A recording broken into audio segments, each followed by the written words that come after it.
porque a primeira franquia realmente eu acho que é a parte mais difícil do processo. Sim. Porque eu entendo que é um pouco complicado o franqueado ali comprar a sua ideia, sendo que você não tem nenhuma ainda unidade franqueável, né? Nenhuma franquia ainda aberta. Então, a parte do primeira, da segunda ali, que eu acho que é o mais complexo. Cara, de preferência, se tiver algum sócio operador, vê se ele vai botar realmente dinheiro.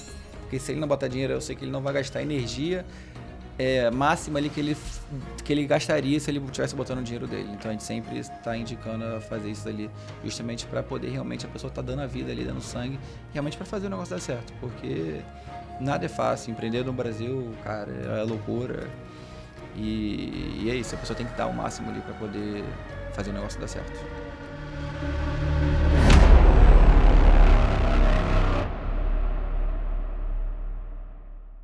Fala galera, mais um Pod RJ no ar. Hoje um convidado, como sempre, muito especial. Mas antes, queria cumprimentar aqui meu brother Rodrigo, da Arco Foods. E queria dizer também que esse podcast só é possível porque duas empresas se juntaram por uma iniciativa que ajuda o mercado. O JJ e a Arco Foods. E aí, Rodrigo, beleza? Tudo certo, graças a Deus. Mais um podcast e com um convidado muito especial hoje. Exatamente, mais um pra conta. Queria falar antes de começar de um evento muito bacana que é o JJ Summit. Já tem data, vai rolar dia 18 e 19 de agosto e você não pode ficar de fora dessa. O Summit é um evento onde você adquire conhecimento, conhece novos fornecedores e ainda faz aquele network absurdo, não é isso, Rodrigo? Eu não vou perder esse ano, não. Com certeza. Você não pode perder, até porque eu vou anunciar aqui, né, coisa que eu nem falei na internet ainda, alguns dos palestrantes. Olha isso, a gente vai ter lá Júnior Peto, Bia Fraga, a gente vai ter o Rony da Reserva, Rony Mesler, a gente vai ter Geraldo Rufino, só fera aí palestrando, né? Então você não pode perder, dia 18 e 19 de agosto, entra lá no Instagram do JJ Summit, garante seu ingresso, porque esse ano eu tenho certeza que vai esgotar. Falou? Então vamos nessa. Senhoras e senhores, queria apresentar para vocês um convidado muito especial, uma marca que em pouco tempo já conseguiu chegar a 9 lojas de pizzaria. Bruno, seja bem-vindo ao nosso podcast. Obrigado, assim, em nome do Pod RJ, por você ter vindo aqui conversar com a gente. A gente sabe o quão precioso é o tempo do microempreendedor, do empresário, do grande empresário, né? O tempo da gente é muito escasso, né? Então eu sei que você vir aqui, certamente você teve que dedicar o seu tempo aí. Muito obrigado, Bruno. Fala pessoal, boa tarde. Eu queria agradecer também vocês aí por esse convite aí. É uma honra estar aqui com vocês, bater esse papo aí legal aí. Dessa vida louca que é empreender hoje em dia no Rio de Janeiro. Bruno, fazer o seguinte, cara. Eu tô assim, impressionado como em pouco tempo, né? Você conseguiu abrir tantas operações. Queria que você contasse um pouco primeiro da história, como surgiu tudo, como é que começou, né? E lembrar também que tem, junto com você, a Ingrid, que tá aqui com a gente, né? Mas tá presente, mas infelizmente não vamos poder entrevistar ela diretamente, mas você tá aqui bem representado. Isso aí. Então vamos nessa aí, conta pra gente um pouco. Então, a gente começou, na verdade, trabalhando em shopping, loja de roupa, a gente era vendedor, extra-natal. Foi lá que eu conheci a Ingrid, minha sócia, hoje minha esposa. A gente se conheceu ali, trabalhamos lá no shopping, dali a gente saiu, a gente tem a nossa carreira, a gente fazia faculdade, era novo, tinha 18 anos. Dali fomos começar a estagiar na nossa área, eu sou de TI, ela era contadora. A gente foi crescendo profissionalmente, só que, cara, eu gostei muito de trabalhar em shopping, no comércio, loja. E eu sempre tive meu sonho de abrir minha própria loja, meu próprio negócio. Fui trabalhando na minha área, fui juntando meu dinheiro, mas sempre fui olhando oportunidades de mercado.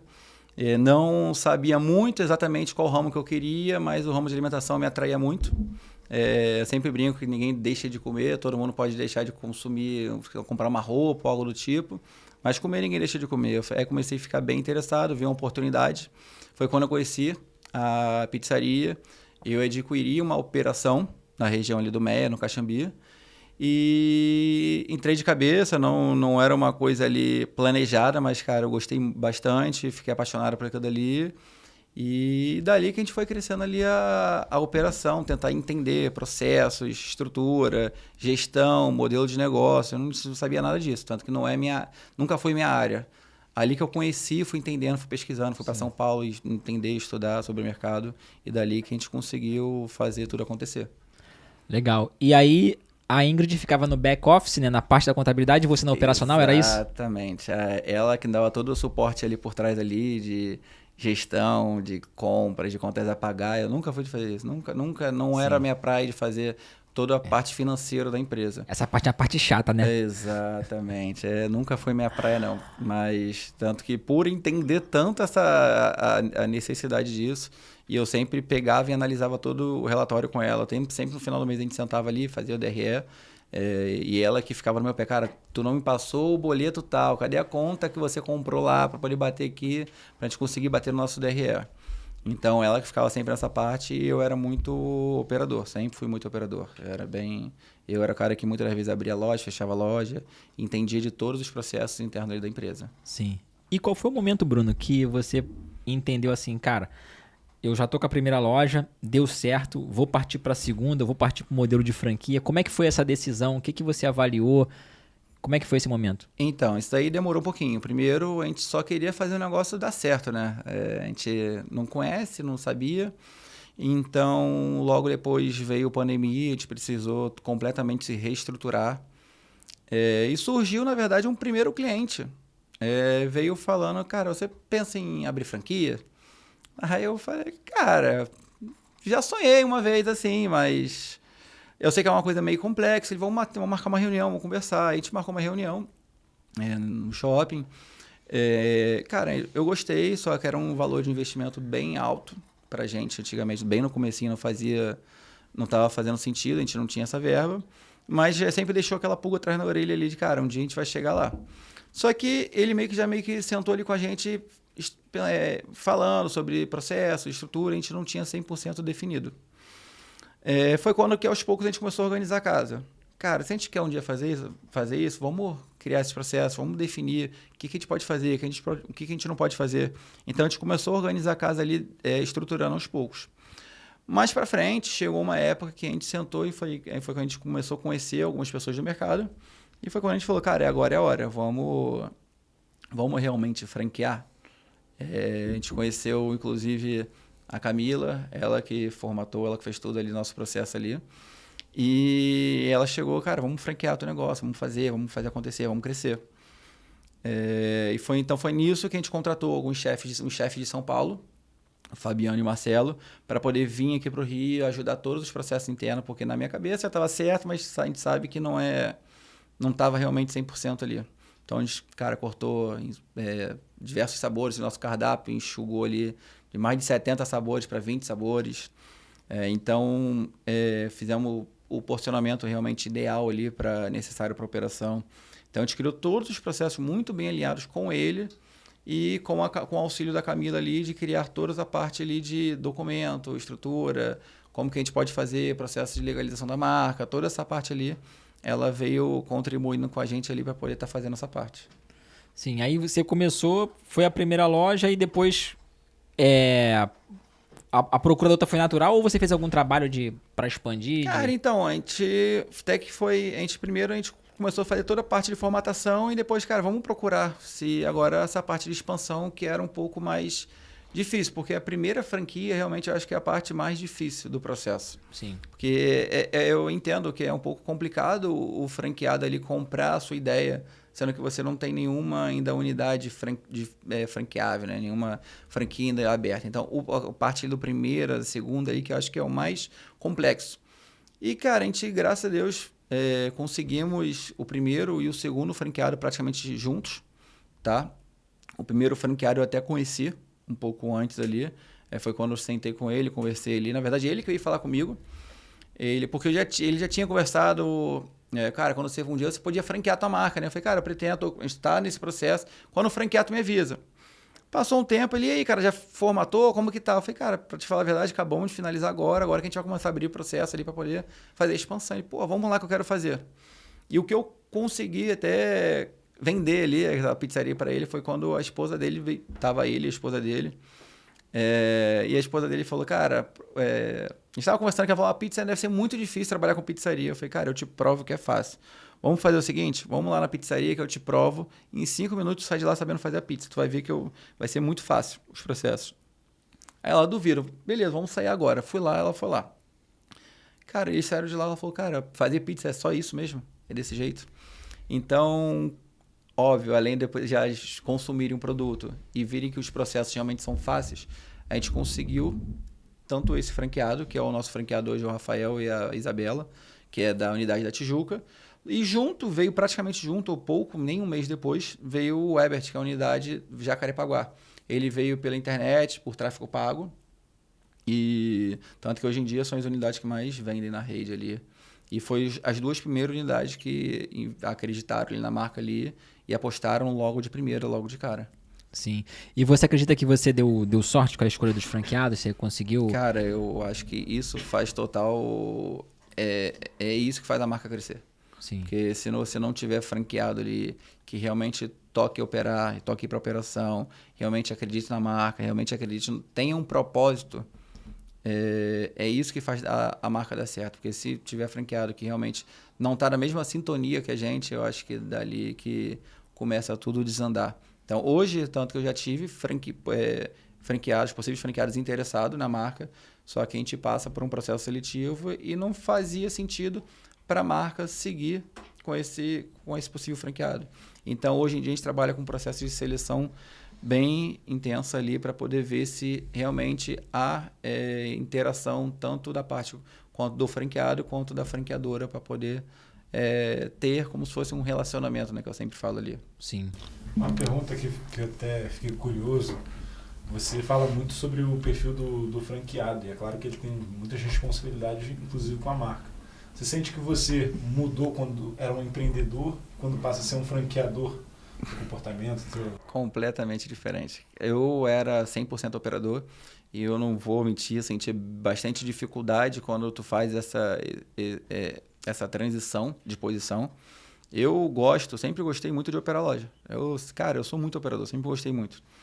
E quando tu começa a passar por essa transição, tanto que nas primeiras lojas inauguradas, eu era o franqueador que muitas vezes ajudava na operação, eu ficava dentro da operação junto com o franqueado ali, porque eu sempre bato isso muito com o franqueado. O franqueado tem que saber operar a loja. O franqueado tem que, não é só investir o seu dinheiro ali e deixar o negócio rodar, porque eu não acredito que isso realmente dê certo. Se o franqueado não souber realmente meter a mão ali na massa, botar um bico no balcão, operar a sua loja, eu acho que esse é o maior segredo ali de uma unidade de sucesso. Tá? Então, eu tive essa dificuldade sim de saber que você começa a ser diferente, porque, cara, não é sua unidade, é a unidade do franqueado, você está ali para treinar, tá com a equipe ali para poder treinar toda a equipe dele.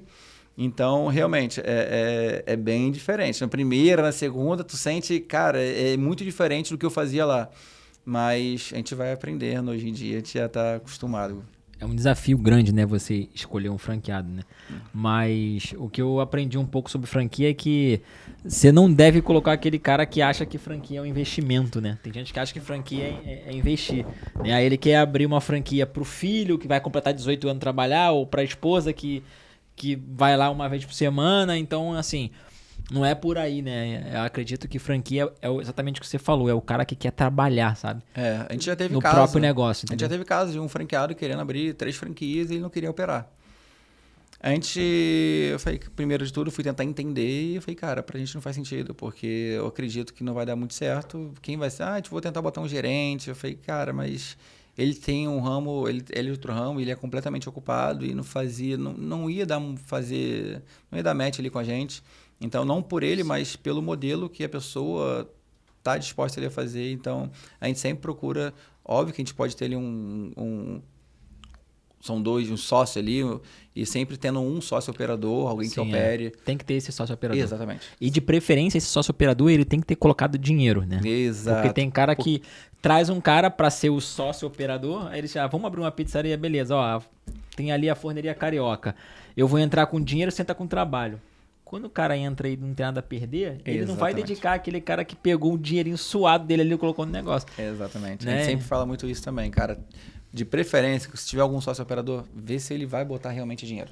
Porque se ele não botar dinheiro, eu sei que ele não vai gastar energia máxima ali que ele gastaria se ele estivesse botando o dinheiro dele. Então a gente sempre está indicando a fazer isso ali, justamente para poder realmente a pessoa estar dando a vida ali, dando sangue, realmente para fazer o negócio dar certo. Porque nada é fácil. Empreender no Brasil, cara, é loucura.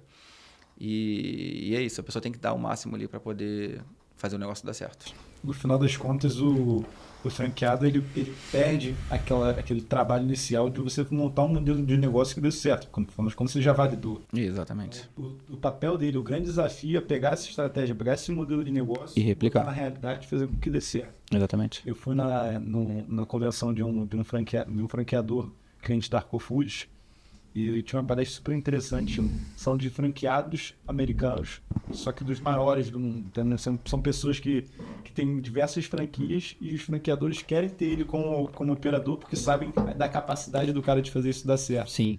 Então você vê que tem muita oportunidade como franqueador, mas também tem como franqueado. Se você consegue pegar uma estratégia que foi validada e botar na execução, cara, você tem um potencial gigante também. Exatamente. Cara, isso é maneiro que você falou. Eu entrevistei um cara aqui no podcast, né? Até com o segundo, né? Que é o André. Ele é assim, ele é um multifranqueado. Ele tem franquia da Milk Moo, ele tem franquia daquela do Pão de Queijo, esqueci o nome. Enfim, ele tem multifranquias. Ele consegue tocar muito bem todas elas. E é isso, os franqueadores querem ele no negócio. Sim. Mas por quê? Ele montou um escritório já, cara. Então ele já tem os funcionários, então ele vai abrir um negócio, ele já sabe que funcionário ele vai remover para operar aquilo lá. Ele já tem um gerente, ele já faz preparação, ele tem centro de treinamento. É bizarro assim. Então, assim, tu vê que dá para fazer, só que desde que organize o negócio e... Exatamente. Eu sempre falo também para você ter uma franquia, até você começar para o próximo passo, que hoje a gente já tem um multifranqueado ali. Cara, você tem que pensar diferente, você tem que trabalhar diferente, você tem que começar a olhar mais para a gestão interna, começar a gerir mais equipe, É diferente ali, porque você tem que ter um trabalho... Tem que sair um pouquinho só de operação, óbvio que tu vai ser operação, mas tem um olhar um pouquinho diferente, porque você está olhando para duas unidades que são lugares diferentes, pessoas diferentes, mesmo sendo a mesma pegada, mas é um posicionamento que o multifranqueado tem que ter, entendeu? E é isso mesmo. Sim.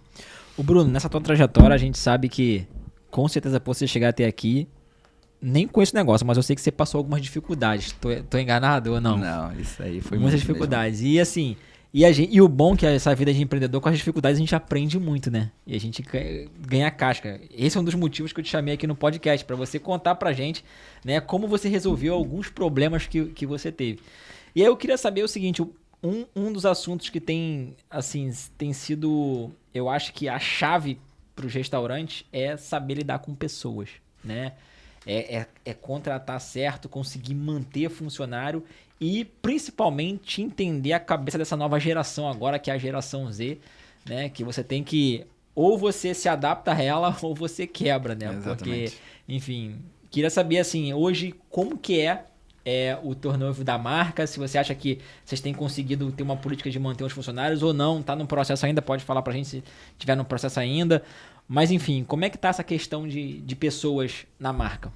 Então, essa é a parte, acho que é mais complicada. Tem muita gente que quer abrir unidade, só que o problema é realmente lidar com pessoas. A gente sempre fala, tem até um franqueado aqui da Barra da Tijuca, que ele, quando eu fui comprar, ele trouxe uma lista de, sei lá, 20 perguntas.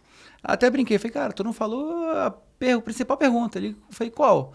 Aí eu falei, qual é a principal dificuldade de tocar uma loja? Ele mesmo, nunca perguntei isso. Ele, qual é? Eu falei, pessoas. Eu falei, cara, a maior dificuldade é pessoa, gestão de equipe, liderança. Então, realmente, essa é a maior dificuldade. Eu, na minha unidade lá do Meier, eu acho que dei bastante sorte, então, que eu tenho funcionário lá comigo que trabalha, foi como eu falei, eu peguei uma loja andando, então tem funcionário lá, 2 funcionários que são mais antigos do que eu na loja. Eu tô ali há 10 anos, então eles têm mais de 10 anos lá. Então, assim, hoje o turnover da minha unidade ali é bem baixo. Meu funcionário, se eu não me engano, é porque a gente está aumentando a equipe. Mas o meu funcionário mais novo, o último funcionário que eu contratei ali tem 2 anos, vai fazer 2 anos agora. Então, assim, eu consigo reter bem. Eu sempre falo, para poder contratar, eu demoro. Eu faço um processo seletivo ali bem complicado. Mas para mandar embora, eu mando embora muito rápido. Porque é esse funcionário, muitas vezes, que vai acabar atrapalhando ali, estragando a sua equipe. Então, eu levo muito isso para os franqueados. Cara, para contratar, demora, escolhe bem ali, tenta filtrar ali, para ser realmente uma pessoa que conecte com vocês. Mas para mandar embora, não pensa. A partir do momento que você fala, pô, tô pensando em mandar o fulano embora, não pensa, só manda. Vai porque você sabe que é ele que vai estragar o restante da sua equipe. Eu tive um franqueado que tinha uma pessoa ali que estava atrapalhando toda a equipe. E ele falou, pô, tô pensando em mandar ele embora, o que tu acha? Eu acho que você já tinha que ter mandado. Resumindo, depois de um tempo, ele conseguiu, acabou perdendo quase a equipe dele inteira, porque um funcionário acabou fazendo a cabeça dos outros funcionários e acaba arrastando toda a equipe para o lado negativo. E essa realmente todo franqueado fala a mesma coisa, todo mundo. Cara, é a maior dificuldade, mas eu sempre falo isso. Puxa o funcionário para você, puxa ele para o teu lado, ajuda, tenta entender como que ele está, qual é o dia dele, o que ele está passando, qual a dificuldade dele, qual é o sonho dele, o que ele quer. Vou te dar um exemplo, tenho 2 funcionários, são mais antigos do que eu. O meu gerente, o responsável lá da cozinha lá, o sonho dele era ter uma casa própria. É um lugar humilde, um lugar mais simples ali próximo. Eu ajudei os 2 a comprarem a casa própria deles. Então, assim, às vezes é só tentar escutar um pouquinho. Às vezes a gente só chega ali, quer falar, tem que fazer. Cara, às vezes tu para um pouquinho, escuta um pouquinho teu funcionário, escuta um pouquinho ele. Então é isso, tá lá mais de 10 anos comigo, eu ajudei os 2 a realizarem o sonho da vida deles. E hoje em dia, cara, é uma coisa que eu sei que hoje em dia eu consigo tocar a franqueadora. A loja tá lá se tocando lá, eles conseguem me ajudar lá, sempre eles que estão lá tocando a loja lá para mim lá. E é isso, desse jeito que eu acho que a gente ouvindo um pouquinho mais nossos funcionários, que a gente consegue acabar retendo mais essa mão de obra ali. É muito importante isso, né? Você conversar e entender o lado do cara. Exatamente. Uma coisa que hoje eu procuro fazer, assim, quando tenho a oportunidade de tentar entender a vida do funcionário. Né? Às vezes até parece que é fofoqueiro, não, mas eu quero entender onde aquele cara mora, o que ele precisa, quais são os sonhos dele, de onde que ele veio. Né? E aí, se você tiver esse entendimento. Agora, uma coisa importante, você falou assim, pô, ajudei 2 caras, isso é bacana. Só que tem que fazer isso, assim, eu aconselho, né? Eu também já sou empreendedor igual você, né? Eu já empreendo, esse ano vai fazer 26 anos que eu empreendo. Né? E você tem que ajudar as pessoas sem esperar em troca. Já aconteceu isso comigo também. Porque se você esperar, você se decepciona. Né? Porque muitos você vai ajudar e vão te retribuir. Mas boa parte, pelo contrário, vão te apunhalar pelas costas, não vão valorizar aquilo que você fez, né? E não vão reconhecer. E faz parte do jogo. E tudo bem. Que já aconteceu isso comigo também, mas na primeira vez eu fiquei mal, fiquei triste. Falei, rapaz, como que pode? Mas, cara, é exatamente o que tu falou, faz parte do jogo, irmão. É do game, bola pra frente, segue a vida e tá tudo bem. Sim. É isso, assim, mas agora se você fizer a sua parte, né, é aquilo, né, você tem que fazer o bem, né, sem olhar quem que Deus vai te recompensar de alguma forma Eu tô fazendo aquele negócio, eu penso muito assim, eu tô fazendo o meu papel, cara. Exatamente. Daqui pra frente, mas eu fiz o meu. Porque isso é um ponto chave, né? Parece assim, até que é clichê o que a gente tá falando, mas não é. É porque às vezes eu sei, porque eu já me tive nesse papel assim, de ficar tão decepcionado, cara, com essa vida de funcionário, que aí tu não quer fazer mais nada, sabe? Você quer simplesmente, cara, tu fica com aquele ódio ali, fala, bom, não quero. E aí tu acaba prejudicando a tua empresa por causa de meia dúzia ali, 1, 2 ou 3 que, sabe, não. Eu já tive uma época que eu tava, que você tinha. Tava meio que não tava mais querendo crescer pra não ter que mais contratar. Então, justamente por isso. Me decepcionei, fiquei, chateado. Pessoa que ajudei, depois, cara, mas com o tempo tu vai amadurecendo, tu vai evoluindo e, cara, faz parte do game, tu começa a entender e bola pra frente. Nem todo mundo é assim, então tem gente que realmente reconhece, tem gente que não reconhece, mas tá tudo bem, faz parte, não tem. Eu vi no JJ passado uma frase que me marcou, acho que você quem foi palestrante, mas a frase me marcou, que babaca tem um monte, mas faz pelos bons. Porque às vezes você se decepciona com um cara que te sacaneia, mas deixa de olhar por todas as pessoas que esses 2 estão há muito tempo. Cara, não perde isso, que isso tem muito valor. Sim. E no final das contas, você atrai quem parece contigo. É questão até de cultura, né? A gente fala muito de cultura. Sim. Você tem um modus operandi. As pessoas que olham pra você e se identificam, elas têm andado do teu lado e continuar, né? Essas pessoas vêm e vão, mas os bons ficam. Exato, e um exemplo até desses dois que eu até falo, eles até brincam lá, que eles até sabem quando a pessoa vai dar certo lá na empresa ou não. Tanto que um exemplo lá, que eu contratei uma pessoa lá, eu sempre falo muito tento treinar. Chega uma hora que eu meio que já, quando tu meio que já desiste da pessoa, já não tô falando muito, cara, tô esperando acabar o período da experiência, vou dispensar. Aí ele até me chamou, pô, ela não vai ficar não. Eu falei, mas por que tá falando isso? Porque tu não já tá mais falando nada, tu não tá mais corrigindo nada, então eu já sei que tu já vai rodar já. Então, assim, eles já entendem, sempre pensam assim, cara, eles me conhecem por muitos anos que eu fiquei dentro da operação. E eu sempre falo, cara, faz o que você acha que eu faria. O que o Bruno faria nessa situação? Então, hoje em dia, a minha loja é muito bem tocada justamente por isso. Eu sempre falo, cara, o que o Bruno faria nessa situação? Então, pensa desse jeito. E hoje em dia, eles, aprenderam pra caramba. É uma outra cabeça também, que no final das contas, eles eram 100% operadores. Hoje em dia, tem que mais olhar como um todo na operação. E é isso. Eu acho que desse jeito que é o mais fácil ali, é o jeito mais certo de se reter pessoas. Escutar, ouvir, entender também o lado do outro, entender o dia dele, entender qual é o problema, entender qual é o sonho e a gente conseguir estar trabalhando ali junto. Cara, queria que você falasse agora da geração Z. O que você acha dessa geração, né? E olhando ela de duas óticas diferentes. A gente olhando a geração Z como mão de obra e olhando a geração Z como consumidor. Né? Vamos falar, como a gente está falando ainda de pessoas, vamos falar como mão de obra. O que você acha dessa geração? Quais são se você acha que elas têm apresentado uma dificuldade diferente da geração passada ou é só um estigma do mercado? O que você acha disso? Cara, então não. É bem difícil como mão de obra. Vou te dar a minha vivência, operação, food, noite, final de semana. Então, assim, essa geração geralmente não está disposta a trabalhar, tá? Não nesse horário, não nesse modelo, não nesse jeito. Eu acho que é uma geração mega inteligente, porém não está disposta para trabalhar uma coisa que tem mão de obra ali. Gostei disso aí. Não nesse horário, não desse jeito. Então, assim, é bem específico. Então, eu já tive, diversos casos ali que eu tentei. Só que, cara, não é a praia deles. Não é. Então, eu acho que o mercado da alimentação geralmente são pessoas mais novas que vão ali trabalhar no começo ali e tá tudo bem. Hoje em dia tá voltando. Hoje em dia são pessoas ali que, hoje, pelo menos que eu vejo nas unidades, são pessoas com mais idade. Entendeu? Os novos não estão encaixando já tanto na operação. Que, cara, não é isso que eles querem fazer. Eu acho que eles estão preferindo trabalhar com internet, trabalhar com diversas coisas que seja menos braçal. Porque não acho que não é hoje o perfil deles ali estarem trabalhando nesse estilo de vida ali, né? Eu conheço um cara que falou assim pra mim essa semana, ele falou assim, cara, foi vocês que criaram essa geração.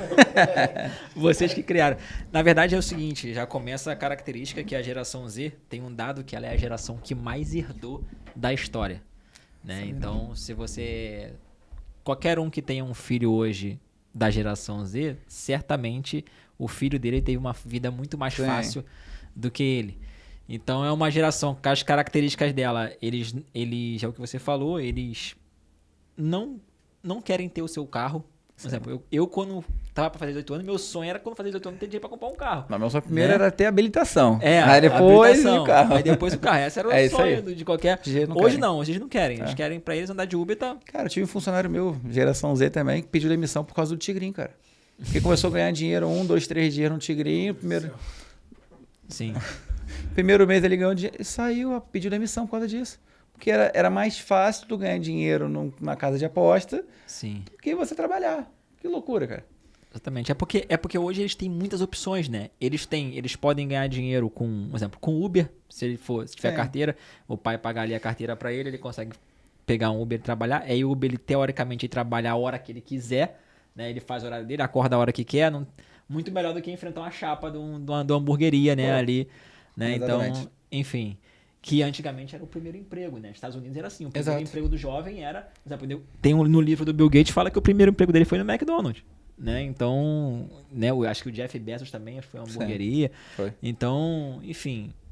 hoje não. Hoje o cara... Se o cara for um jovem que ele é mais sagaz, ele é mais inteligente, ele vai ali, programa, faz um negócio, vende, ou então, se tiver uma habilidade artística ali, ele começa a fazer coisinha na internet e viraliza como blogueiro e aí ganha dinheiro assim. Contas, hoje em dia a maioria do pessoal dessa geração quer virar o blogueiro, o influenciador. Exatamente. Na nossa época não tinha isso, não tinha essa opção de Não carreira. tinha isso, Então, é isso. E aí, assim, a grande chave, e aí isso gerou um déficit, né? Lá fora começou muito mais cedo. Eu tive nos Estados Unidos há um tempo atrás e eles estavam com um problema sério, assim, tão sério que eles estavam fechando parte do restaurante, né? Então, eu fui pra lá e eu vi. Qualquer restaurante que você entrava, tinha lá a placa, contratando. E aí eles estavam tentando trazer benefícios extras, criou um colapso. E aí eles começaram a tentar trazer o idoso para trabalhar e robotização. Só que a robotização ainda está muito no início. Por mais que já evoluiu bastante, ainda está no início. Então, não conseguiram. E o idoso não tem tanto assim para trabalhar com disposição ainda, né? Tem alguns que conseguiram ocupar o espaço, mas não foi o suficiente para demanda do mercado. E aí, o que deu jeito nos anos seguintes foi uma readaptação a essa geração, né? Então, lá, o que eles fizeram para readaptar? Jornada de trabalho. Só que lá tem uma legislação completamente diferente daqui. Exatamente. Consegue. Então, o que eles fizeram? Eles entenderam que essa geração gosta de ganhar um dinheiro rápido. Então, eu falei assim, cara, você trabalha por hora. Então, começaram a criar jornada de 3 a 4 horas de trabalho por dia. E aí, eles gostaram, entendeu? E aí, só que lá você pode pagar o cara por hora. Aqui você não pode, você é obrigado a registrar e tal, enfim. Então, assim, aqui a gente vai ter que, acredito, aí eu não sei se você concorda, a gente vai ter que buscar a nossa adaptação a essa galera, entender, né? E também, assim, não dá também para generalizar. Ainda existe bons jovens que querem trabalhar, que querem, que valorizam o aprender, né? Sim. Agora eu fico pensando o seguinte, assim, muitos estão sendo imediatistas, né? E de pensar que eles vão ganhar dinheiro assim sendo influenciador, porque uma hora essa hype acaba, como eles mesmos falam, né? Essa hype de eu viralizei, eu não sei o quê. Uma hora essa hype vai acabar. Eu não acho que é só esse modelo de influenciador que seja. Eu acho que o mundo tá assim, tudo muito imediatista, né? O pessoal começa numa profissão, já quer ficar rico, milionário no primeiro ano. O pessoal começou a fazer qualquer coisa agora, a pessoa já quer chegar no último patamar. E, cara, eu acho que pela geração de internet ali, eu acho que as pessoas vão se influenciando pelo um cara que tem uma Ferrari, a pessoa que o cara faz qualquer coisa ali, já vou começar a fazer, mesma profissão que é dele, e, acho que, será que daqui a 3 meses eu consigo pegar a Ferrari? Então, eu acho que tá muito assim, não só... Por ser influenciador, sim, mas é no todo que tá... Não, e fora a maldade que tem, né? Porque tem cara... Já ouvi falar que tem blogueiro aí que aluga a Ferrari, aluga o Porsche, helicóptero, aluga a Lamborghini, né? E aí paga de rico lá, e aí o cara fica, caraca, vou ter que comprar esse curso porque eu vou ficar milionário igual esse cara e tal. Enfim, mas faz parte, né, cara? Então, assim, eu acho que é isso. A gente tem que procurar uma readaptação aí, né? A essa geração Z e não adianta chorar o leite derramado. A gente tem que se adaptar...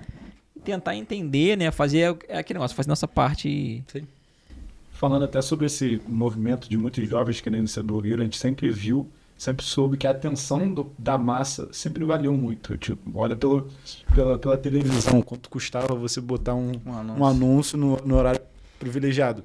E o benefício da rede social é que você vai ficar lá ad eterno e existe uma fase onde isso crescia exponencialmente. A gente vai chegar logo numa etapa onde você não consegue consumir mais do que 8 horas por dia a tua rede social. Sim, eu acho que já chegou, tá? Já chega, Se você pegar hoje um jovem da geração Z e ver a quantidade que ele fica nas redes sociais, está ultrapassando 8 horas, com certeza. Isso já é dado. E teoricamente, daí já não pode passar. Ele tem que dormir, tem que comer, tem que fazer as necessidades básicas. Então, ele vai começar a enxergar E tem que ser o mínimo de produtivo também, né? Exato. Não, o mínimo de produtivo.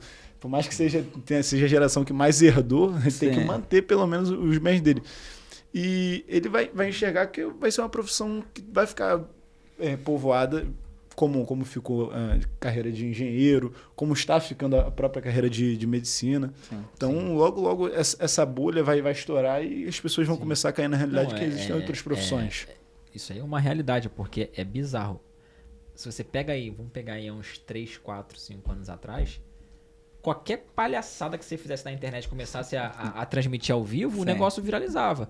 Né? Então, uma pessoa que malha na academia, se ela pegasse, começasse a transmitir o dia a dia dela, ó, gente, acordei, passei maquiagem, agora tô chegando na academia. E tinha gente curioso que ficava ali vendo, tipo um Big Brother, né?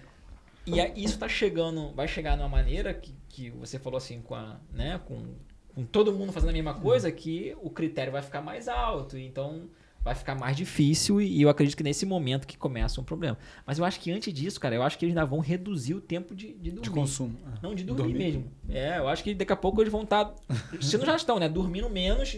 O cara dorme 8 horas por dia, não, já vai estar dormindo 5 horas por dia porque ele passa a maior parte do tempo, né, ali conectado e aí começa a ter doenças, né?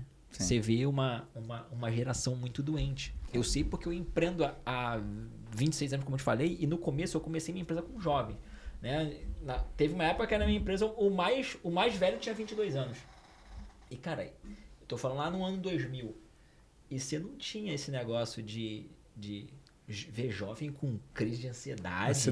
Depressão. Depressão. Não existia isso, cara. Eu não lembro de funcionário meu jovem. E na minha época isso era doença de senhora, de pessoas mais velhas. Não. Aí hoje você vê, cara, geração, gente com 19, 20, 21 anos, com crise de ansiedade, com depressão, tomando um ansiolítico.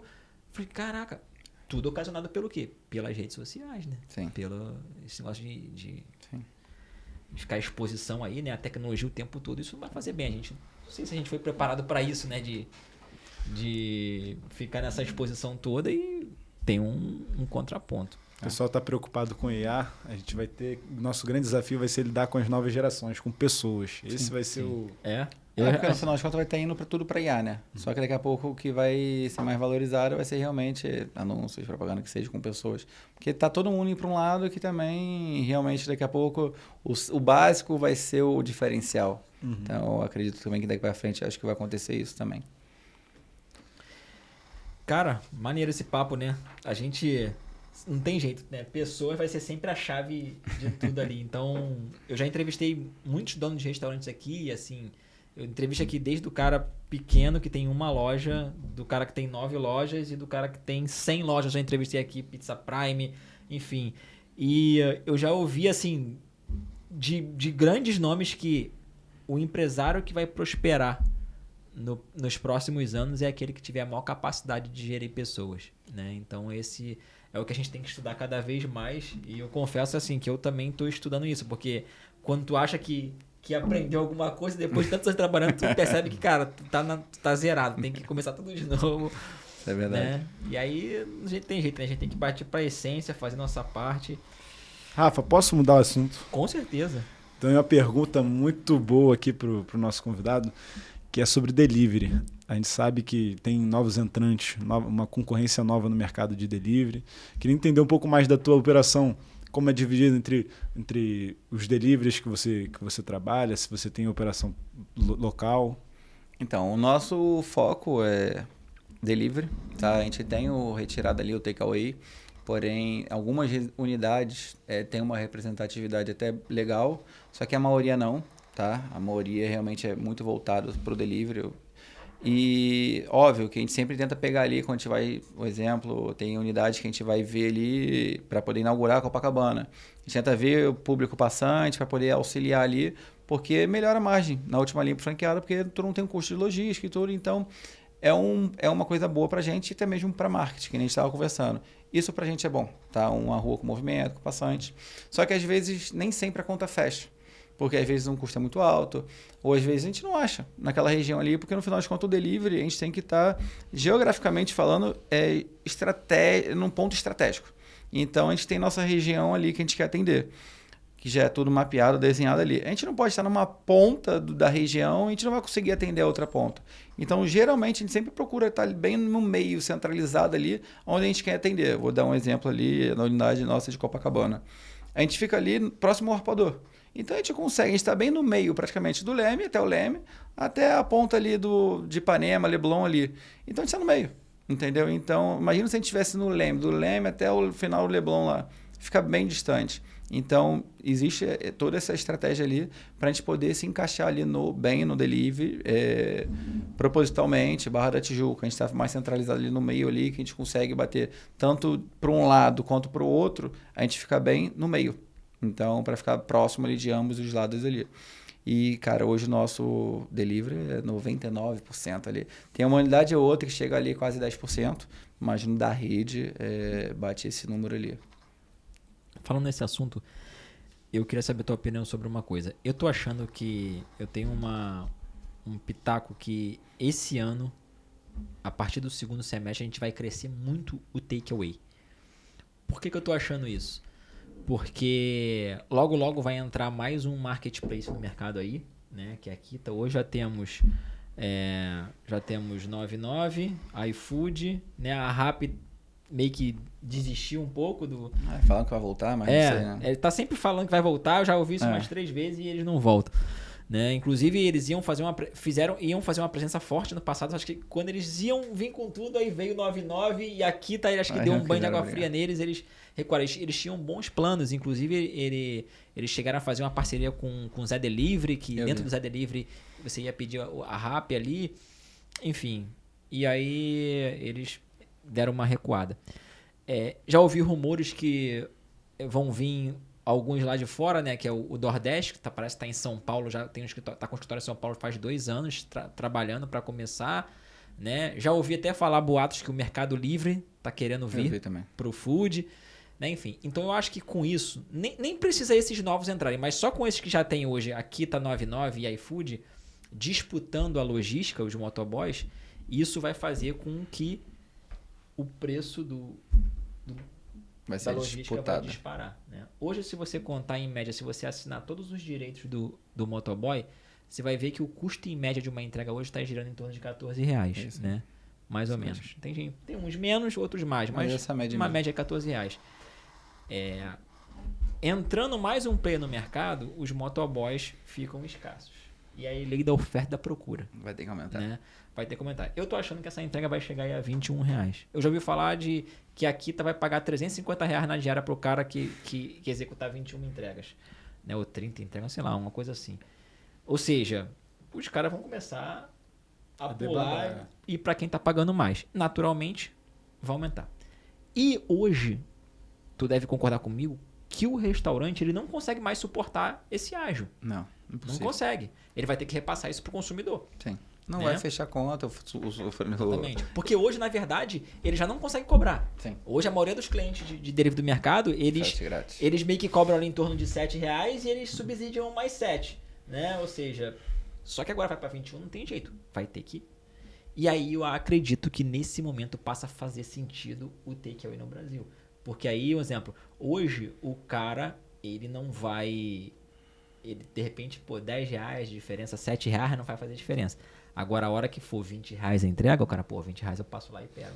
Né? Aí vai ser igual aos Estados Unidos. Os Estados Unidos é dividido certinho. Os Estados Unidos é 1/3 takeaway, 1/3 delivery e 1/3 salão. Né? Então, mas por quê? Porque lá justifica. Porque lá você paga em torno aí de $10 para uma entrega, de $10 a $15 para uma entrega, e ainda tem a gorjeta, que lá que é tradicional. Se você não der a gorjeta, inclusive eu tive lá, né? Aí eu, como todo brasileiro, não gosto de pagar gorjeta, né? Aí eu tava no hotel, comecei a fazer para testar os aplicativos e nada eu consegui pedir. Eu falei assim, pô, tô fazendo alguma coisa de errado.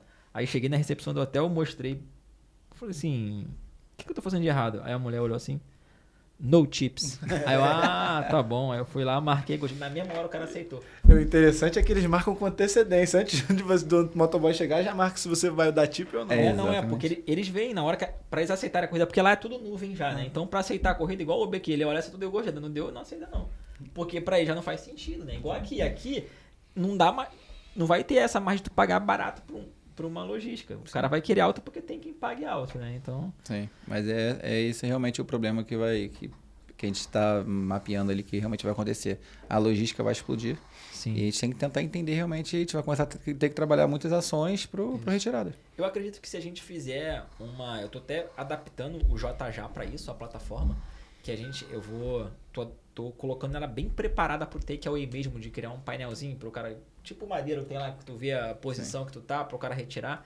Porque a gente pode trazer 2 atrativos pro consumidor final. A gente pode trazer o atrativo da economia, da taxa de entrega, e a gente pode também trazer o atrativo do tempo. Sim. Né? Porque um exemplo, hoje, se você falar assim pra mim, vou pedir, sei lá, um japa hoje. Se você falar pra mim, Rafael, você vai ter, sei lá, R$10 de desconto na taxa de entrega. Talvez R$10 não vai me fazer sair da minha casa, do meu conforto e ir buscar. Agora você fala assim, Rafael, tem R$10 o seguinte, em 20 minutos tá pronto pra tu retirar. Aí isso aí me atrai. Pô, 20 minutos eu posso passar lá e pegar? Aí... É isso que a gente ainda trabalha lá, a gente bota de 10 a 15 minutos o balcão. É de 10 a 15, então é um outro atrativo que a gente já trabalha já com isso já. E aí a gente vai copiar modelo dos Estados Unidos, porque assim, lá os caras já têm a cultura, os caras, eles saem do trabalho pedindo o lanche, e aí já passa no lugar, já tá pronto, eles só retiram e vai pra casa. Só que aqui, lá tudo funciona porque lá as coisas são diferentes, né? Aqui, por exemplo, lá é engraçado, cara, tu passa nos restaurantes, aí tem a estante do takeaway. Cada um vai lá e pega o seu lanche. Aqui, cara, se você não exigir a senha, o código, não sei o quê. Aqui, cara, aqui já tudo errado. Aqui já começa com o motoboy roubando o lanche da... Isso que eu ia falar. Eu diversas vezes, cara, eu peço aqui, né? Eu nem peço mais madeiro. Toda vez que eu peço madeiro, já é a terceira vez que eu peço madeiro, os caras roubam lanche.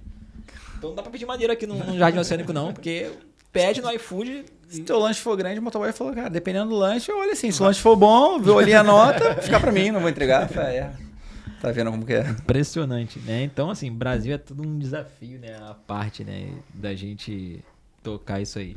Bruno, uma pergunta, você entrou no 99?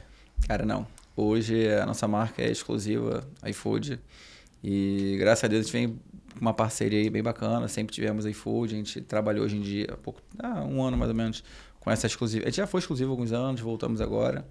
E hoje em dia pra gente tá fazendo bastante sentido a gente manter ele no iFood. A 99 tá vindo com um share interessante, acho bem legal. Eu acho que, assim, óbvio que é uma concorrência para o iFood, mas também eu acho que eles estão começando a fomentar isso no mercado, de trazer mais gente para consumir cada vez mais ali o delivery. Eu acho que é um dinheiro que estava na mesa que o pessoal vai acabar tendo que pegar. Então, vindo com a Kita, eu acho que é a mesma coisa, não acho que seja exatamente a concorrência ali, óbvio que é concorrência, mas eu acho que vai trazer cada vez mais cliente pro delivery ali. Igual a história do McDonald's com Burger King. Tu bota um Burger King do lado do McDonald's, não quer dizer que vai dividir a venda, quer dizer que vai acabar vendendo mais. Sim. A pessoa não pensa, ou vou comprar aí, ou vou comer Mac, ou vou comer Burger King. Não, vou comer... Antigamente era, será que eu como Mac? Não, agora eu vou comer qual? Um ou outro. Então a pessoa já vai comprar. Então existe, eu acho que esse modelo ali, que eu acho que o delivery, eu vi uma pesquisa que daqui a 3 anos vai aumentar mais de 200% ali a média ali. Sim. Então o delivery tem tudo para ter uma enorme crescente ali no mercado daqui a um espaço curto de tempo ali, de no máximo 3 anos ali.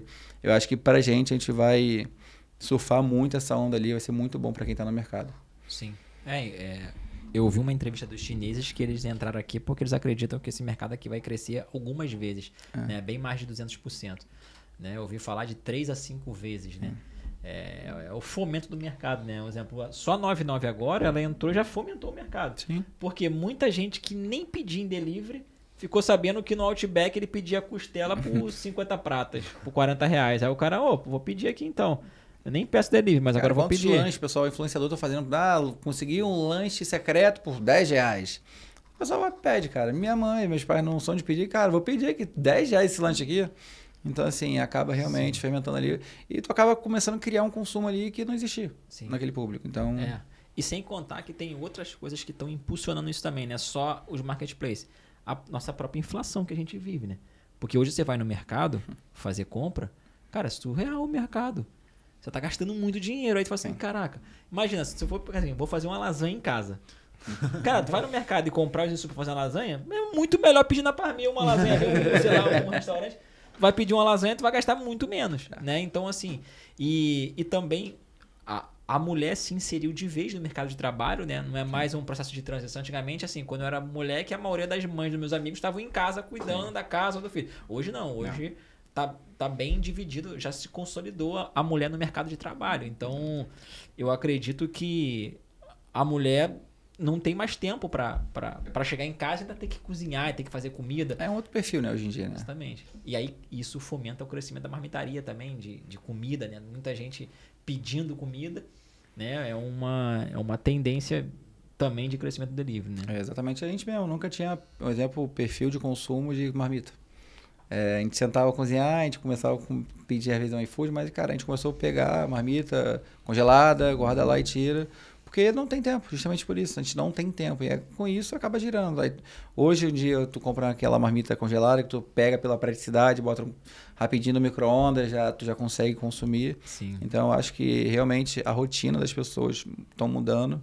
E com isso o consumo também acaba mudando e acaba, pela vida corrida de todo mundo, eu acho que acaba aumentando ali o volume ali todo do delivery. E tem empresas grandes, né, nesse segmento de marmita. Inclusive, a gente vai entrevistar uma aqui grande, né, que é a Live Up. A gente vai entrevistar eles estão gigantes, cara, em São Paulo já hoje. Inclusive, eles estão com uma coisa bem interessante agora, que eles estão fornecendo comida para os funcionários dos restaurantes. Foi legal. Né? Então, assim, um exemplo, você tem uma pizzaria. Eu não sei se lá os caras fazem comida ou só come pizza, como é que funciona? Depende de cada unidade. Tem unidade que bota para comida, tem unidade que bota pizza, mas depende. Lá, às vezes eu deixo lá meio que a escolha. Dependendo, no final de semana é pizza, às vezes durante a semana também compro lá para eles mesmos cozinham ali e fazem a comida deles. Então, aí isso, às vezes isso é ruim pro operacional, né? Sim, concordo. Porque acaba tendo que misturar ingredientes ali que não teria que misturar. A gente acaba separado, é um insumo só separado, eu compro aquele só para comida, realmente, porque não vai integrar ele com o nosso produto. Então, e aí o cara vai fazer essa conta, tá fazendo essa conta hoje. Pô, imagina, se eu tiver que comprar insumo só para fazer a comida dos funcionários, vou gastar gás, vou gastar luz. Agora, pô, eu compro lá, aí o Live Up já fornece certinho, o funcionário escolhe o cardápio que ele quer. Isso é legal. Né? Isso é bem legal e mesmo. aí, porra, entrega para ele num custo que fica mais barato do que sem ter trabalho.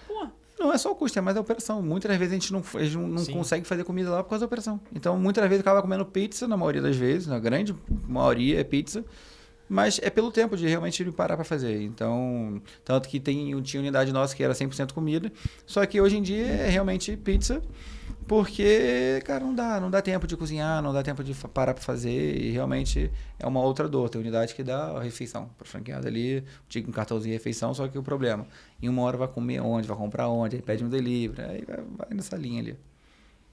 Verdade.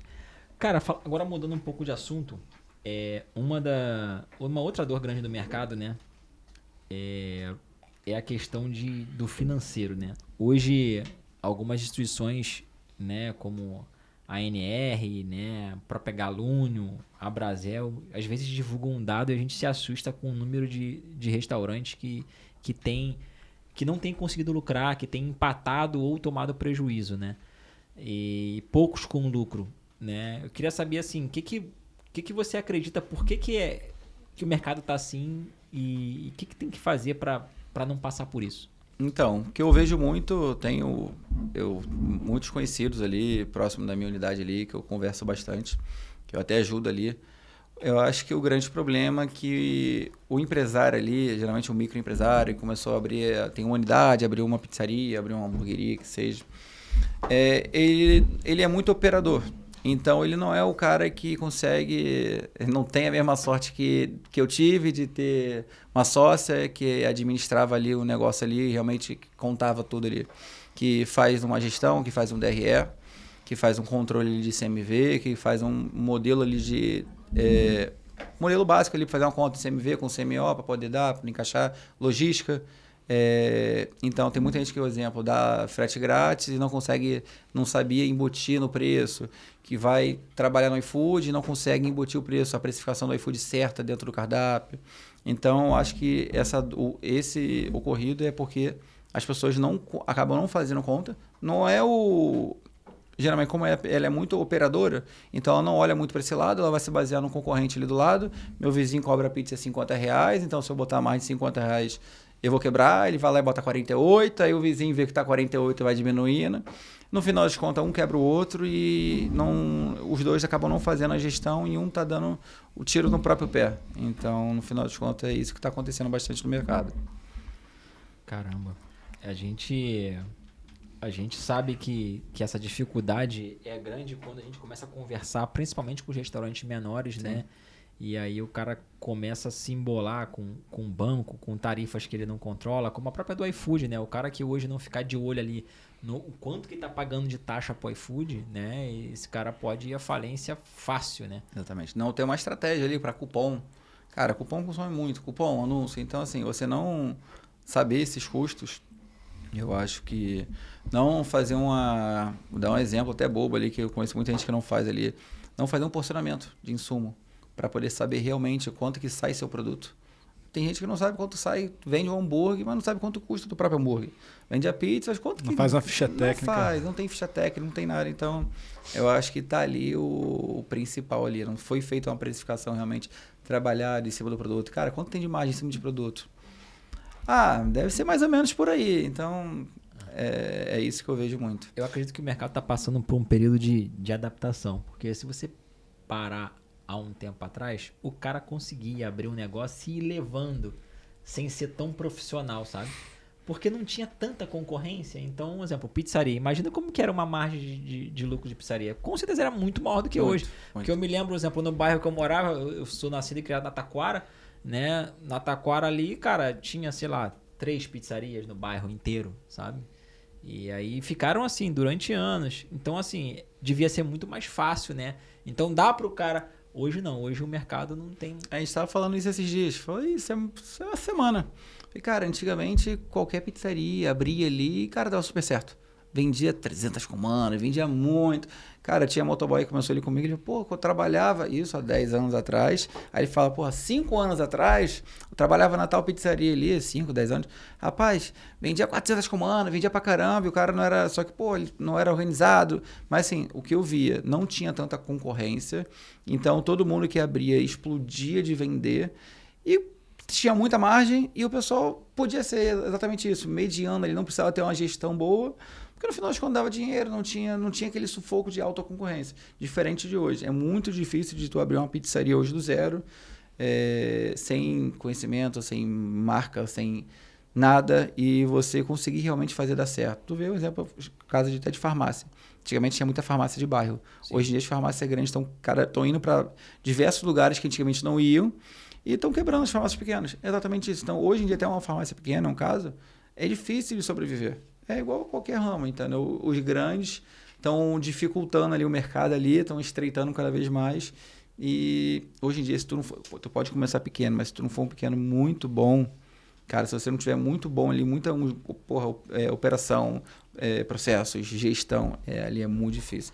Realmente só sobram os bons, só vai sobrar. Tu acha que vai acontecer o que aconteceu com o restaurante, o que aconteceu com as farmácias, esse movimento de as grandes dominarem e quebrarem a maioria das pequenas? Cara, então, eu acho que sim. Eu acho que esse vai ser o processo, tanto que no começo da nossa formatação, que a gente começou a querer fazer esse processo de expansão, eu falei exatamente isso com a Ingrid. Falei, cara, ou a gente cresce agora ou a gente morre.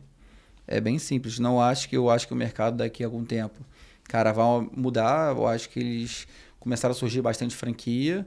Ou a gente vai acelerar ao máximo, ou eles vão engolir a gente. Ou a gente engole uns outros, ou alguém vai engolir a gente. E faz parte do processo.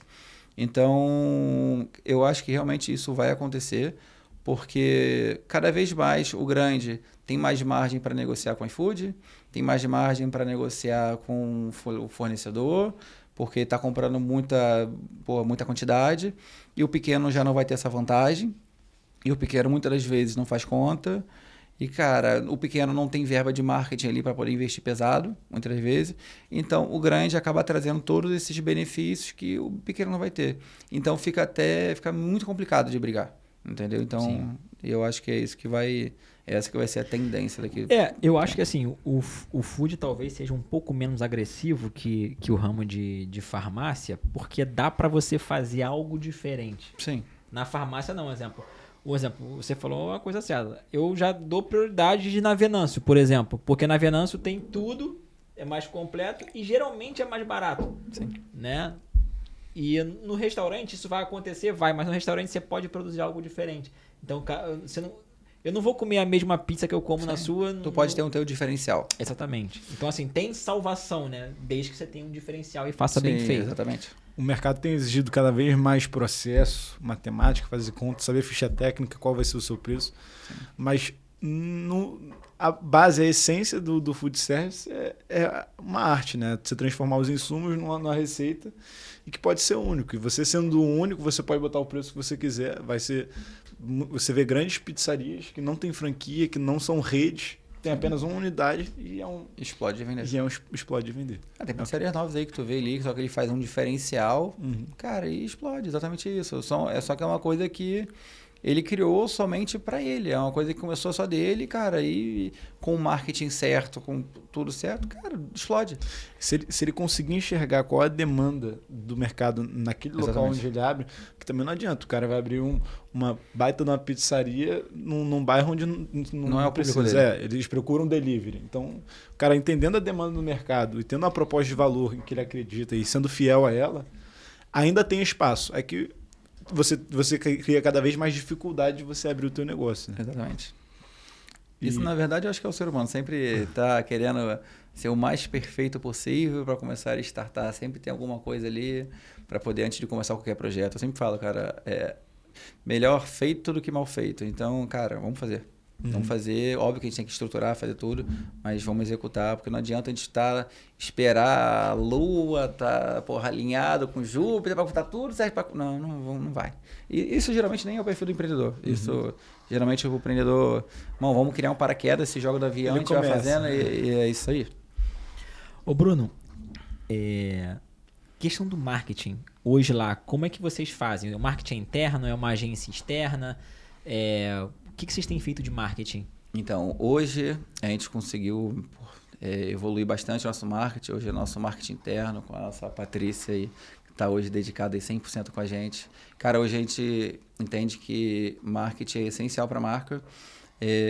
Eu acho que a gente conseguiu pegar um número bem considerado ali de mercado, ali de share de mercado, por causa do nosso marketing. A gente vem fazendo campanhas bem interessantes. Agora tem Copa do Mundo, que a gente está vindo com muita novidade, muita campanha ali, muitas campanhas diferentes, muita coisa bem legal. A gente procura muito ali usar hoje o online a nosso favor. E pegar o pessoal da geração Z a noso favor e eles fazerem um trabalho com a gente diferenciado, não mão de obra, operador, mas sim trabalhar com eles na internet. Então, a gente consegue fazer, a gente está fazendo isso, usando eles hoje a nosso favor. E é isso, hoje em dia, nossa principal alavanca ali de investimento da franqueadora é em marketing. Hoje a gente foca muito nisso para poder estar sempre crescendo e aparecendo em regiões novas ali para poder trazer cliente. Cada unidade que a gente inaugura, a gente cria um planejamento de marketing para aquela região e tudo, para começar a tracionar para o público conhecer a gente. Então, a gente dá uma intensificada naquela região e a gente sempre cria estratégias personalizadas para cada região. Eu sempre brinco, vou dar um exemplo.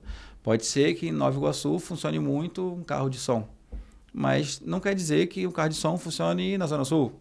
Então, assim, é uma outra comunicação diferente. É atender onde fica cada público para cada estratégia de marketing. Então, é uma estratégia de marketing personalizada, adequada para cada região. Então, hoje a gente foca muito nisso e a gente tem acelerado bastante nessa área. Bacana. Cara, uma coisa que tem se falado muito agora, né, é na construção de comunidades.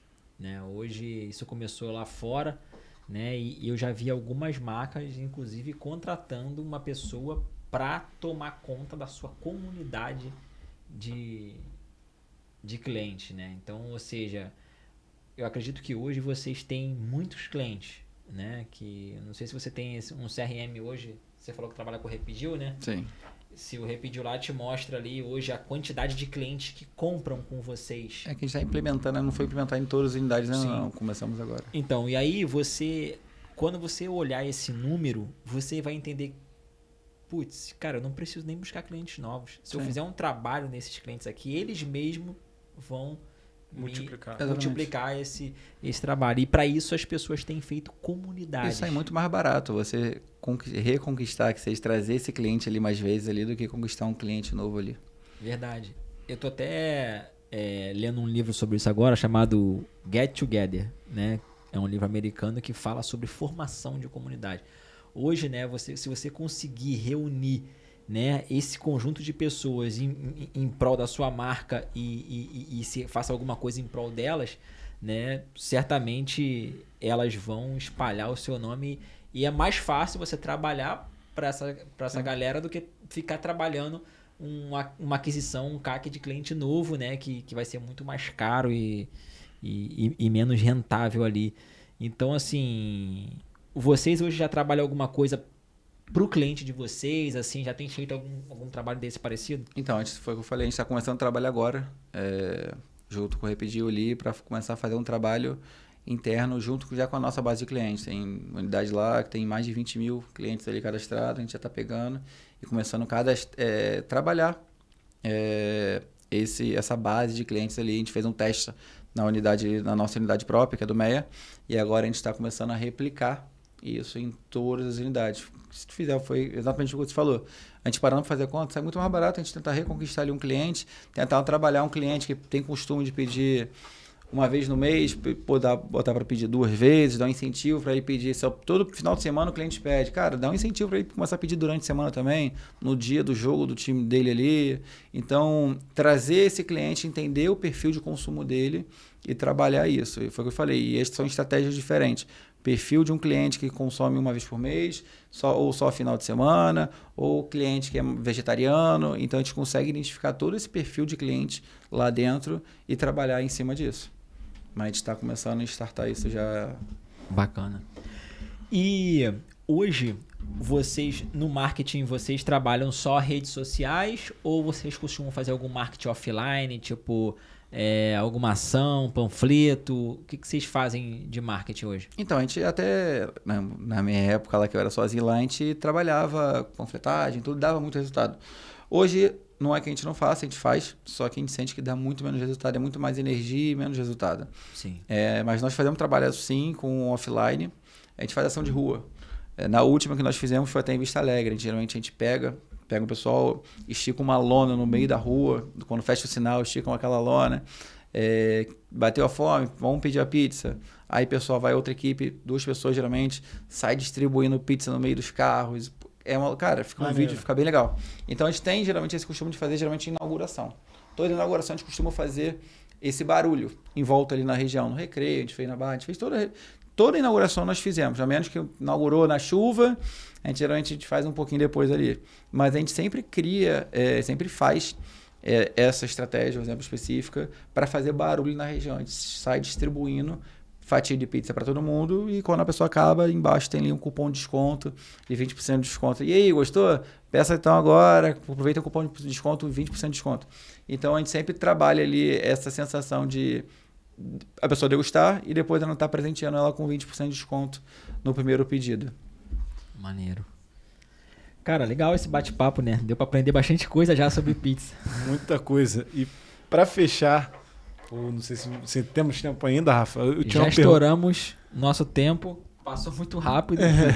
Eu tenho só uma última pergunta que eu acho que é até um case muito interessante, que é que você tem a sua sócia, sua esposa, sua mulher, e vocês, desde o início, têm uma atenção muito forte para o financeiro, que normalmente é até um calo dos primeiros empreendedores. Eles têm um perfil mais que nem o teu, de vamos começar de operação, como a gente viabiliza esses processos e otimiza ele, mas no final das contas você tem que acompanhar os indicadores. Exato. Que é o DRE. Aí te perguntar se tem algumas nichas que você presta mais atenção, se você tem um case de sucesso para compartilhar nesse Então, eu até brinco com ela que eu falei, cara, ainda bem que você faz isso, porque eu nunca faria o teu papel e acho que você nunca faria o meu. Então, assim, a gente consegue, eu acho que a sociedade é isso. Você não é conseguir um sócio igual, mas um sócio que pense igual, tem o mesmo alinhamento, o mesmo caminho ali, estratégia, só que vocês se complementem. Então, é isso que a gente consegue fazer. Então, eu até estava conversando internamente essa semana sobre isso. Tem alguns indicadores que a gente não consegue mexer. Custo fixo, essa parte tudo a gente não consegue mexer ali.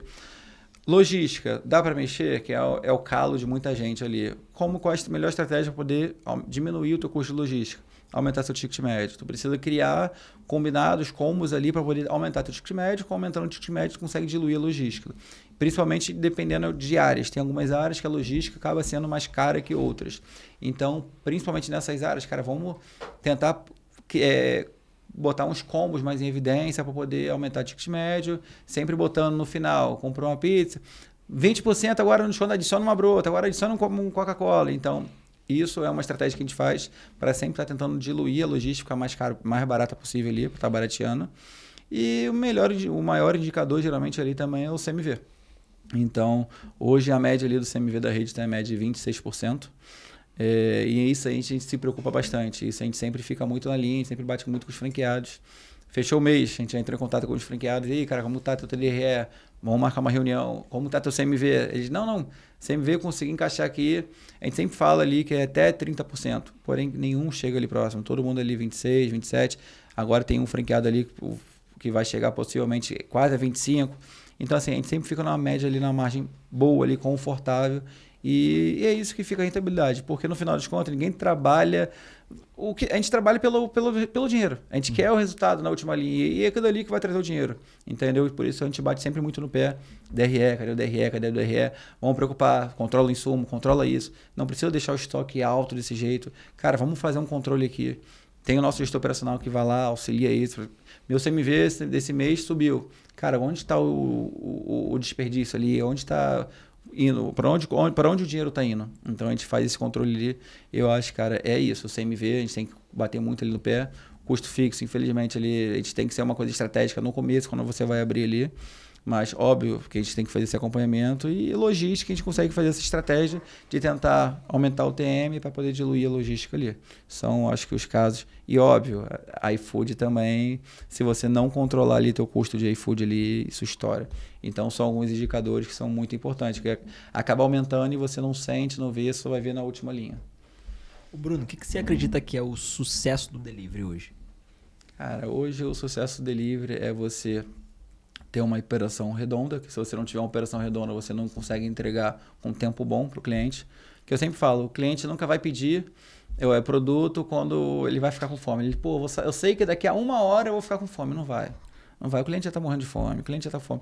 Então, eu já tive casos, óbvio que não tem como você ser redondo todo dia ali, ser perfeitinho. Já tive casos que, cara, demorou, choveu, atrasou e faz parte. Aí o cliente liga, cara, já tem 1 hora que é o meu pedido e ainda não chegou. Cara, tinha 30 minutos, mas eu não vai discutir com o cliente. Tudo bem, senhora, tá chovendo, tá chegando. Então, eu sempre falo isso, cara, o segredo, o sucesso no delivery ali, é sempre você entregar no menor tempo possível. A gente precisa entregar no menor tempo possível. A gente precisa estar entregando um produto mais próximo à perfeição e com preço justo. A pizza chegando quentinha, o cliente, eu sempre boto ali dali para baixo ali, porque se for para cima, eu boto, por exemplo, 20, 30 minutos. Cara, mas se entregar antes é uma coisa a mais que o cliente não esperava. Então, tu cria uma casa ali de surpresa, uma coisa, uma emoção boa para o cliente ali. Caraca, falar que me entregar em 30 minutos, me entregar em 20. Então, a gente sempre briga muito por isso ali. E se você não tiver uma operação muito redonda, muito alinhada, você não vai conseguir ter o processo ali para poder tirar a pizza ali em 10 minutos da cozinha. Então, eu acho que é esse o maior sucesso ali do delivery. Com certeza. Também concordo com você que o tempo hoje é o pilar principal do delivery, Sim. né? Hoje é quem tem que achar, quem tem fome tem pressa, né? E hoje eu já fiz uma pesquisa e eu identifiquei que as pessoas preferem pedir no lugar que entrega mais rápido àquele que tem a melhor pizza, Sim. por exemplo. E estão dispostos a pagar até mais. Exatamente. Então, assim, hoje o tempo é o fator principal. Inclusive, hoje eu queria fazer um merchan aqui. O JJA é uma das únicas plataformas que tem uma metodologia para você controlar o seu tempo de entrega. Ou seja, você consegue saber exatamente o tempo de entrega que você está fazendo no seu delivery próprio. Hoje, qual o seu tempo de entrega? Você tem essa média, mais ou menos? Cara, a média é aquele negócio. Depende muito. Tem regiões que é muito complexo fazer entrega, tá? Vou te dar exemplo. Tem regiões que são 3 portarias até tu chegar ao apartamento do cliente final. Mas está na média ali de 25 a 30 minutos ali, a média da rede. Legal, muito bom. Esse tempo é muito bom. Sim. Né? Um tempo campeão aí. Ó. As empresas que estão conseguindo manter esse tempo, que é muito difícil, né? Às vezes, assim, tem gente que fala assim, eu consigo fazer 35 minutos. 6 horas da tarde não tem gente nenhuma, aí consegue. Mas eu quero ver quando chega no horário do pico ali, que é geralmente Sim, de 8 às 9. 10, de 8 às 9, 8 às 10 ali é a hora que a maioria tá fazendo pós 50 minutos. Então, mas o que diferencia isso daí, na verdade, são os processos. Se Exatamente. Você tiver os processos tudo muito bem alinhado, cara, a pizza sai hoje no meu forno, botar com a gordura boa, o cara que tá prendendo 5 minutos. Já saiu na ponta lá, com a massa aberta, montagem, forno demora 2 minutos e 20, já acabou. Então, em 5 minutos consegue. Óbvio que a cozinha está cheia, tem outras comandas, mas com todos esses processos, a gente diminui o risco de erro E cada vez mais a gente faz de um jeito que consiga ser cada vez mais rápido para o cliente. Então, eu acho que é esse que a gente sempre bate ali. Como qualquer coisa que a gente vai implementar na rede. Cara, vai atrapalhar no tempo de cozinha? Vai atrapalhar no tempo de preparo? Vai atrasar os pedidos? A gente se preocupa muito isso com a operação ali para poder não impactar no tempo de entrega.